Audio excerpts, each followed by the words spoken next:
Today we're explaining Zilliqa, the interesting blockchain platform that utilizes sharding and is seeing a lot of real-world use cases. So let's dive right into it. With all coins on this channel, we like to cover the technology, fundamentals, technicals, and also look at sentimentals.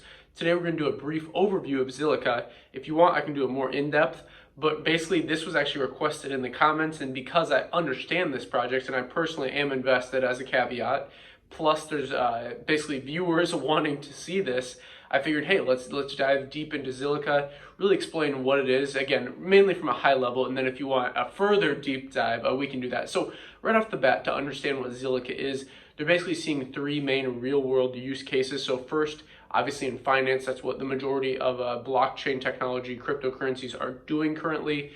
Second, they're actually, something that I actually started out in business with was digital marketing, and they're seeing real world use cases with this as well. And then lastly, gaming. This is going to be huge for blockchain, especially I personally think with NFTs. You know, you see the younger generations playing these things like Fortnite or Call of Duty, and what they do with this is they buy skins, or they buy basically digital assets. And while they might not right now think of it as an NFT, it is an NFT, a non-fungible token. Now that's for another video, but point is blockchain gaming is going to be huge. And since the Zilliqa ecosystem is tapping into this, this is pretty big in my opinion. So what you want to understand from a high level overview, just think about Ethereum. I'm assuming if you're watching this, you understand Ethereum and how smart contracts work, but essentially a smart contract is something that allows you to, instead of like me and you, okay, you're the viewer, I'm recording this video, let's say we want to make an agreement, okay? So I'm going to buy your house for $100,000, okay? Or $1 million, whatever you want to pretend.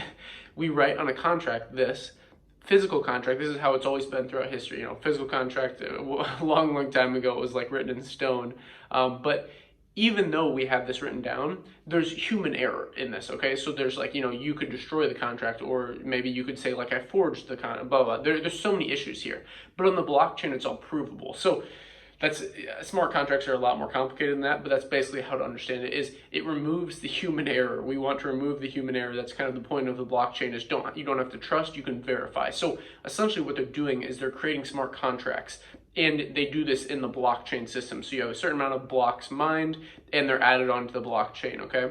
So the way that sharding comes into this, and where Ethereum kind of lacks, is the scalability. So with Ethereum, you have a certain amount of nodes all running the blockchain, and they can only process a certain amount of transactions for X amount of gas fees to run the network, to incentivize the miners to run the network, just like in the Bitcoin mining ecosystem. It's this pretty much the same structure in all blockchains, but the way they go about doing it is different. Like for example, Algorand, what they do is they have a two-tiered system. So for like smaller transactions, it's all on the main blockchain, and then they have they pull things off chain that are multi that require like many different addresses, and they pull that off chain. Once it's worked out, then they put it on chain. So Zilliqa is something similar. So it's called sharding. So essentially, like let's say there's 10 nodes in the ecosystem. If we have a ton of transactions coming in with Ethereum, well, it's only going to be those 10 nodes. But with sharding, and Ethereum is planning to do this with ETH 2.0 a little bit.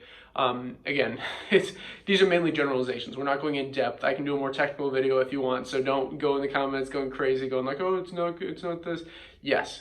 This is just for a basic overview from anyone who's somewhat new. So with Zilliqa, essentially what sharding does is if we have those 10 nodes, instead of just having those, what we can do is break each of those 10 nodes into, let's say, 10 different nodes. So now you have 100 nodes, okay? Or 100 from each of those individual nodes. So now you have 1,000 nodes, okay? So basically what that does is it's called micro nodes.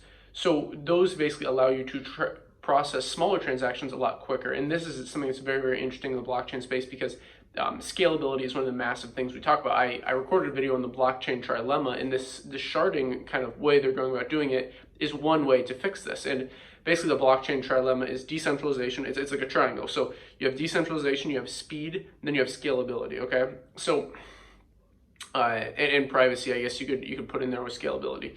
So with all these things, Zilliqa is trying to kind of fix this blockchain trilemma, similar to Algorand is trying to do. So I personally hold more Algorand than Zilliqa, but that doesn't mean that I prefer one or the other. I try and look at this mostly objectively. I just, at the time, I was more interested in Algorand, but Zilliqa is one of these projects that I've held for a while. I think it's quite interesting. So let me know in the comments what you think of Zilliqa. Also, I do want to say that they were let me think, this project was made in Singapore by like a team in Singapore, so quite interesting there. I'll have links in the description for how you can do kind of further in-depth research. I always have the how to do your own research linked in the description down below every video, and how to pull profits in altcoins, so you're making sure that you're actually realizing those gains and you're not getting stuck like a lot of people did in the last bull run. So yeah, this was basically Zilliqa. I just wanted to record this short, quick, in-depth video, and not too in-depth.